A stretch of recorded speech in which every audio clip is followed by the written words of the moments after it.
Good morning. This is Carrie with another edition of Star Chat Magazine. And today's guest is the Vietnamese born, New York City based Tiffany Rothman.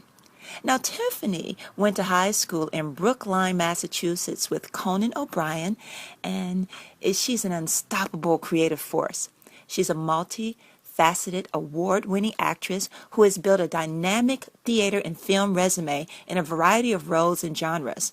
She has won the Best Performance in a One-Act Drama Award for her work on Will's Grill. She was nominated for the same award for Women of the Wild West and also appeared in the company's Divorce First Class. Further expanding her repertoire beyond the dramatic roles she has focused on, she is following up these performances with a part in the comedy Splitting Hairs, also at the Producers Club, and doing a series of comedic monologues at the newly launched Front and Center New York City Theater Company. Now, Tiffany's an equally talented ballet and jazz dancer and choreographer.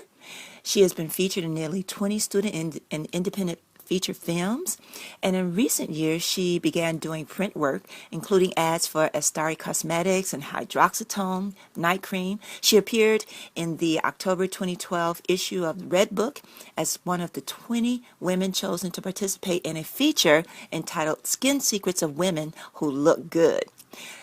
In conclusion of this introduction, Tiffany has also begun giving back to the artistic communities she has both struggled and thrived in, creating Temple of Roses, a nonprofit organization that supports the arts and artists. Tiffany Rothman, thank you so much for joining us at Star Chat Magazine. Good morning. Good morning. Good morning. I'm so thrilled to be here. How are you? I'm very good, Tiffany. I just want to say, as I was saying to you before our interview, that I think you're awesome. You are such a multi-talented genius. I didn't tell everyone everything that you have accomplished. Can you share a little bit more about your background with our audience? Well, as you know, I came to United States of America in 1975. I left on April 28, 1975, a couple hours before the airport was bombed. Wow. And at first I ended up in Pittsburgh, Pennsylvania for middle school, and I ended up in Brookline High School, and then I went to college in Massachusetts also. After college, I moved to New York City to attend graduate school, but really that is an excuse to be in the city. New York. I remain here. Mm-hmm. I finished my first master, and I got married, and I finished my second master, and I worked at a school psychologist. Wow. And I went back to dancing. My main training is I'm an Isadora Duncan International Institute dancer, and I also study belly dance. But for the past how many years? 6 years or something, I've been auditions. And I did a lot of theater work. Like last May, I was in the Letter, the old movie with Betty Davis in 1940. Oh, yes. So, Love Creek did it at the Producer Club. Wow. On stage, and the Chinese woman, even though I only have like 1 or 2 lines, but the role was very significant, and they were talking about me throughout the play, and all I have to do with it, a very, very strong entrance. And then I learned that from Isadora Duncan International Institute. I didn't have any problem, and it was a very, very rewarding experience. Wow. And last, I performed belly dance in the park, at Riverside Park, by the water for the city. And at the end, we taught the children how to dance, as well as the adults. Oh, we my had goodness. a wonderful time. Very artistic, fulfilling experience. And about Temple of Roses, it's being changed, the name is changed to Worldwide Pioneer Foundation. Okay. Same idea. Mm-hmm. I think the idea would be more like, how you call it, like people would relate it to it more. It is Worldwide Pioneer Foundation. Yes. Wow. Wow, your life is pretty full. And I hear you have teenagers as well. And I have one daughter. Yes. 14 years old. She's into the horses, and she's into visual arts. She got into the School of Arts and Design this fall, which I'm very, very proud. And worked very hard at the horse stable. She would clean up the stable. She cleaned up the horse. She gave pony ride. A very hard-working girl, and we're very fortunate. Oh, yes. Oh, that is very important that we inspire our children to stay busy and stay focused on something that they love. And that's what Star Chat magazine is all about, is giving our young folks information on how they can pursue their dreams, whether it's in entertainment or in business or industry, whatever it is, they should be able to overcome all their barriers. Tiffany, you had to go through a lot of things and you overcame a lot of barriers. What type of attitude did it take to overcome a lot of the struggles that you've done?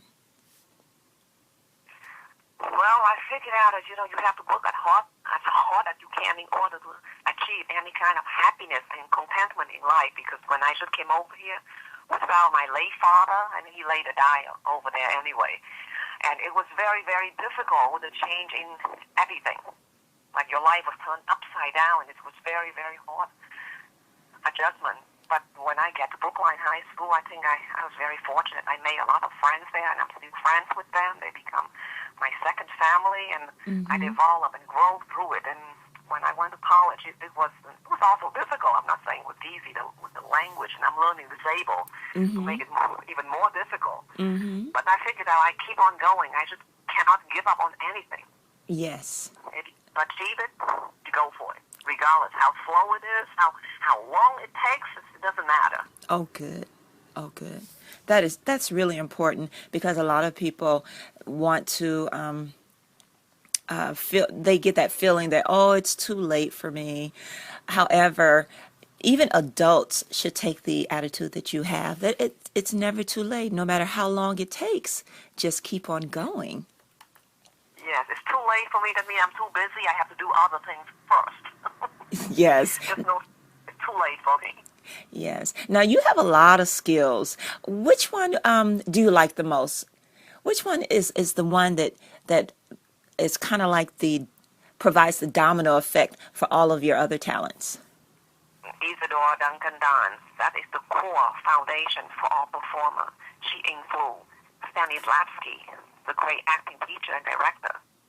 With that, I felt I could do and overcome many things. Now, what do you like most about your profession? Well, learning. Yes. It's like the most amazing things in life. You discover new things. You discover new feelings. You discover new opportunity, new direction. It's like it helps you grow into a mature person, and that's what life is all about. You have to grow, and you have to cope with life in order to achieve contentment or any kind of happiness in life. Absolutely. That's true. Growing is really the key to it, because if we don't grow, we, in a sense, kind of degenerate. But Exactly. and you're a good example of someone who has taken trials and challenges and turned them into opportunities for you to grow. And just want to congratulate you on that. That's like very inspiring. If you could go back in time, what would you do different, though? Well, I always said, and I always told my mother that if I could go back in time, I think instead of study business so much, I probably would study dance education. Oh, wow. And try to become a dance teacher instead of trying to go into business, because at the time I was growing up, everybody was saying that, business is the only way to get jobs, but it wasn't the case. When I finished college, I didn't really land into any good job, and at that time I think education was more popular. If I go back in time, I would study dance education. Yes, yes. And I'm familiar with what you're saying. There was a time when getting skills was very, very important, and having more than one skill was a valuable thing. And however, that's really good that you mentioned that focusing on one thing, for example, dance. Do you, in hindsight again, do you think that focusing on one skill as opposed to getting more than one skill is better? Can you use that word? Well, I would say no, maybe before, but nowadays you also need your marketing skill. You also need to have some sense of business. Yes, those courses you can take. And my first master was in business, but in my undergraduate, I would try to study dance education and then get a master's degree in teaching dance first. That would be fine, and to take some business courses on the side. That would be great. Yes. Yes. One thing. Go ahead. Yes. Yes. I'm sorry. Okay, that's okay. No, I was just thinking about talent, and most people that are talented, they're not very good at business. They're really good at just being talent, and they let other people do their business part. But and to me, they miss out on a few things. That's fine too, but I identify talented with practice. You know what I mean? Yes. Like Yes. if you keep on practice, like the piano, playing the piano. I did play the piano. So if you want to do it well, you practice it over and over again. You try different kind of emotion on it. Same way with the dance choreography. Same way with acting. Yes, but being business, you have to sit down and you just have to focus on what works. Reality. What Yes. works in the business market. What works with the society. Mm-hmm. That is very important to know because, again, as I was saying, a lot of times talented people, they just focus on their talent. But yes, it is very equally as important to focus on the business side. So, Tiffany, what do you do in your spare time on another note? It seems like your life is full of a lot of important activities, but what do you do in your spare time?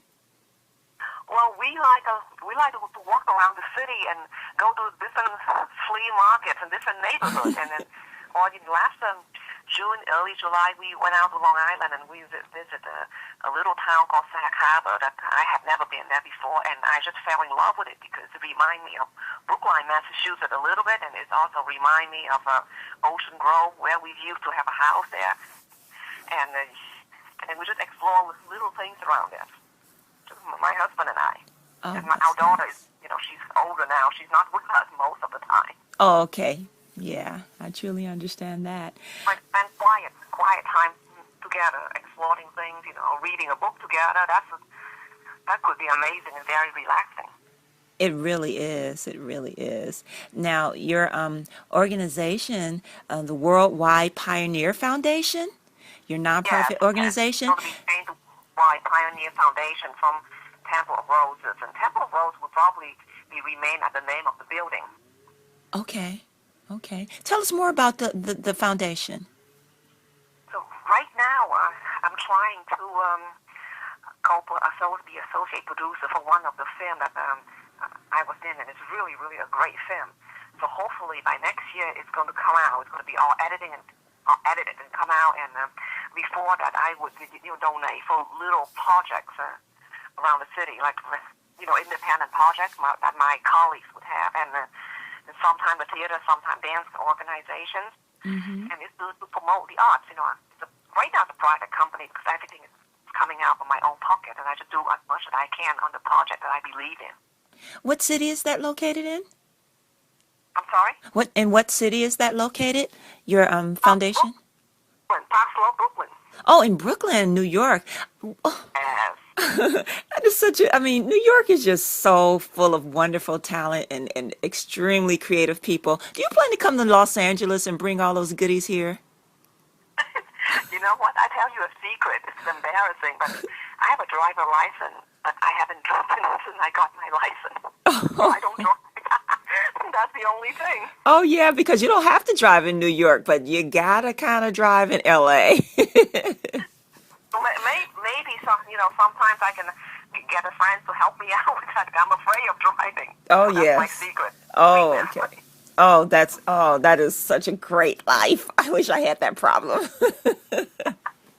Wow. So, are you telling me that you're not going to bring any of that wonderful creativity and organization skills and businesses here to Los Angeles because we could sure use it? Maybe someday. You know what? I just remember a friend of mine. She said that near Highland Park, where you can get an apartment and home, and you can walk to the metro. Yes. Yeah, so maybe someday. That's a good idea. It, Someday. yeah, it really is because what I'm noticing here in downtown Los Angeles area, a lot of people from New York are moving here and making Los Angeles feel a little bit more like New York and Right. Manhattan. Yeah, so I'm really excited about that. Plus, the transportation system is getting really much better and it's expanding to many more parts of the city. So pretty soon you won't need a Wonderful. car. That would be wonderful. But I have a lot of childhood friends Hmm. in Los Angeles area, the California area. Oh, okay. People that I went to pre-K with, up to Yes. until I left. They live in California, and they always say, "Come, Yes. have a reunion." Every year they would have a reunion, and everyone would go, but me. And this year, Oh I just emailed this morning before I called you. no. And, Uh-huh. did you see the reunion picture? So and so, and the list of everybody's in it. Oh my And goodness. I know. So I would like to come to Los Angeles someday soon. I've been Yes. there before. Oh, good. Okay, that's going to be great. Well, if you do you have any plans on being in any television shows? Or tell us some of your future plans and future projects that you aspire to accomplish. Well, future plan is like I probably going to try to help produce couple movies that should come out pretty soon. Hmm. And I keep on studying with my acting coach, Lenore Harris, Yes. and I'm all doing my doctorate thesis Okay. now. All right. And I'm working on, actually, I'm using one of the plays I was in. It's Okay. called Flowers, a corny romance based on domestic violence. Wow. So, Yeah, it's very severe. So as for now, I'm working on that for the next few months. And if anything come up, you'll be the first to know. oh, wow. That's very, very important. Your doctorate thesis, what subject is it going to be on? Is domestic violence?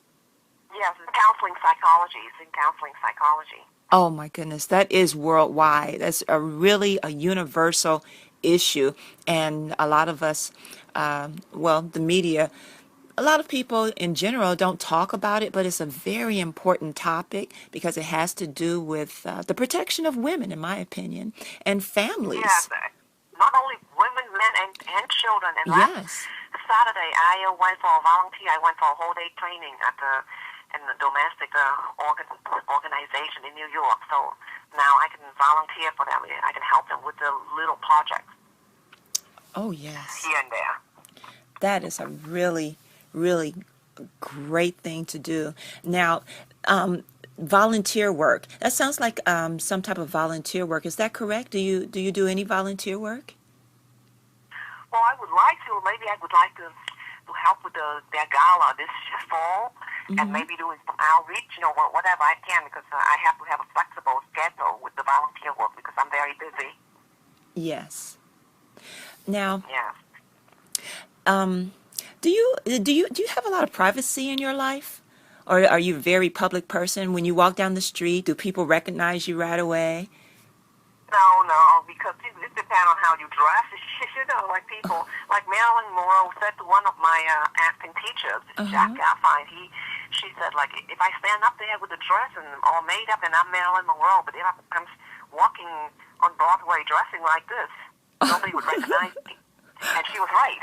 Oh, that's how you do it. So I could be No, seeing. that's how I do it. I mean, sometimes they recognize me when they see me in a play, but right now I'm still in a small theater. When they recognize me, I would acknowledge it and say thank you. But all Hmm. the time, there's so many artists in New York, Okay. and when people walk down the street, they don't look at each other. Oh, wow. They're walking You know, fast too.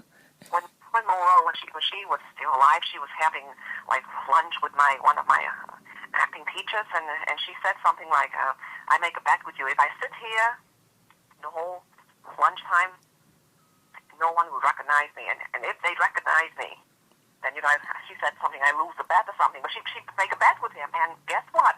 The whole hour and a half or something, no one recognized her, and Wow. this is in the cat stop right on Broadway. Wow.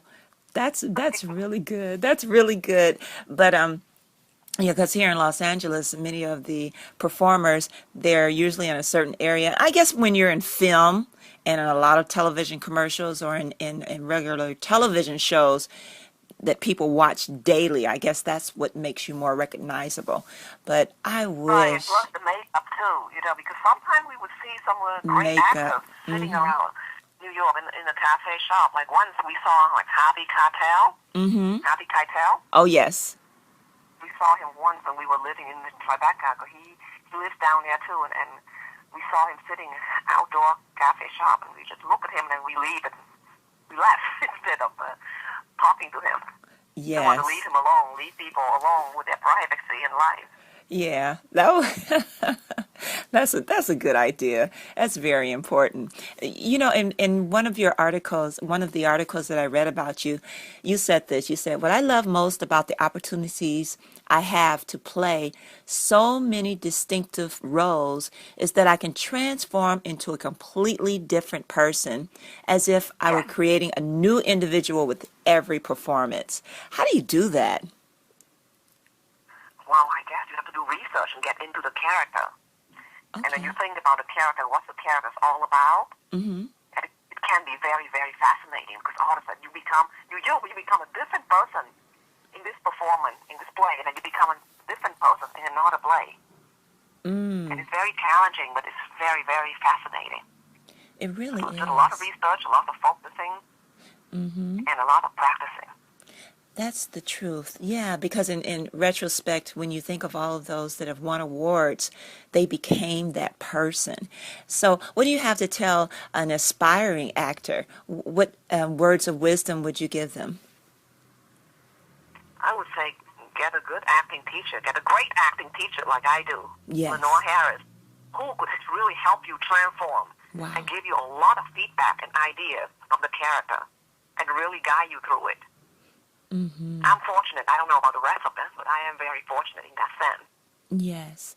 Yeah. Wow. That is such vital information because there are a lot of acting classes and teachers out there. How do you know when somebody's a good acting coach? You know what? I guess you have to get lucky because I know Lenore Harris for many, many years before she became my coach. Uh-huh. Because her late husband was a master teacher, Paul Mann. Okay. And when I want somebody to coach me instead of taking classes here and there, I said, why can you do it? Oh. Because I know her and I saw certain things she did, and when you know somebody and when they teach you to do certain things, you know how talented and how brilliant they are and how well you can work with them. Yes. Then they can become your coach. Oh, okay. It's hard. I must say, in that aspect, I'm very, very lucky to have Lenore Harris as my coach. Mm-hmm. Wow. Now, on another note, in your bio, it says that you have an MBA in Human Master Resource in Management. administration. Wow. How do you use that? And a second in educational psychology. How do you use that education? Good question. I've been asking myself the same question. Like I guess I use it for practical purpose. Like I said earlier, does this work? Does that work? But like I say, it's good to have, but I haven't been using it much Oh, or at okay. all. Yeah, because you have a master, BS in fashion marketing, and yeah, and fashion. I actually see how all of that relates because marketing is very important for business, and Yes, and I have a master in educational psychology also. yes, wow. That all of that I see it all relates to an acting profession because it just helps you get into the psychology of the characters that you play. Yes, yes. I mean, everything is related to acting. You really have to study everything. But when you talk about it, do I use it in life? Do I really run a business or whatsoever? No, I haven't done that yet. Maybe my nonprofit organization's my first. Mm-hmm. Okay. Now, let's see. Let's see. Another thing I wanted to know is now, do you get a lot of critics? When you do plays and everything? Do you read the critiques? Um, we haven't got any table critiques yet, but one of my friends would critique me. I have one of my best friends who's a filmmaker, and if I write an article or if I do something or rehearse something, she would be helping me with criticism, Oh, and she's tough. oh, that's good. That's like an accountability coach, a support partner. That's very important for all of us to have in our professions. So I invited John Simon to critique me. He's a great critiques, and many people are afraid of his criticism, but I'm not. When I wrote to him, emailed him, and invited him, he was kind enough to email me back and saying that that's not my league. Wow. That is really good. Wow. So you just open yourself up for challenges and criticism. Hopefully someday I will be lucky enough to have somebody like John Simon or himself to criticize me. Wow. But you have, as brilliant as he is, otherwise I don't know if I can take into consideration or not. Because being a critic is hard. It's like a servant to the arts. You have to know what you're saying. Yes. You know what I mean? Because if somebody just wants to be mean and say, oh, this person looks horrible, this person is this and that, I mean, if they don't know what they're saying, that doesn't mean anything. It has to be somebody who knows a lot about the arts and who's very familiar and who's very refined, well-educated in certain areas. That is very true because to critique someone, that means you're giving your opinion, and your opinion definitely should be based in fact and accurate information. So Exactly. And John Simon, he's a very, very brilliant man, as most people would know. wow. And Wow. know So what he's saying. One of my acting teachers, Jack Gaffinger, he likes him a lot. okay. You have to take the fact. I said, I know, I like him. Oh, I mean, I wouldn't mind if he shred me into pieces. I would read it and say, okay, what I do wrong and how I can improve to make me a better artist. get out of That's here. all. Nothing personal. You're courageous. Oh my God, it takes a lot of courage and self-confidence to openly accept someone else's criticism. But then that's maturity too. Wow, you have all these great values and characteristics within your personality that I truly admire. And I can see you're a type of person that really pushes yourself. So tell me something. When are you completely satisfied with your work, Tiffany? Like Martha Graham said, no artist is pleased. Oh, well, That's the way yeah. I define, something unsatisfaction. But that's what kept us more alive than others. Yes. Wow. Yeah, I look forward to visiting New York. But Yes, um, me too. I will. I've been before. I went to Manhattan and I got a chance to hang out in Times Square and went to the library, went to Central Park, went over to Harlem, and I just fell in love with the city. I know that I could live there someday too. Yes. So, We live in Manhattan for over 20 years, and oh my God. we decided to move to the Park Slope, Brooklyn area because it's more, what do you call it, it's more artsy, more characteristic than the rest of the Manhattan borough now. Oh, okay. That's great. Unless you can afford to live in Greenwich Village. I don't know Greenwich Village was like it used to be anymore, but we are very, very happy in the Park Slope area. Oh, okay. Now I have another question, and start winding it down. For all of our teens and all of our teens at heart that keep up to date with Star Chat magazine, Tiffany, tell us what's your magic formula for success. Persistence, with a sense of humor. Do not give up. Be realistic and keep on going. Wow. That is, I understand that 100%. Systems and keep on going. Tiffany Rothman, thank you so much for this wonderful, informative interview. And I think it'll be a great inspiration to everyone who gets a chance to read it and listen to it. So thank you so much, Tiffany, for spending the time too. And I look forward to maybe talking to you again soon. But I definitely look forward to keeping up with you and your career and all the things that you do. And thank you again for agreeing You to this very much. interview. All It right. was a wonderful pleasure. Oh, thank you. All right, I'm going to sign off now from Star Chat Magazine.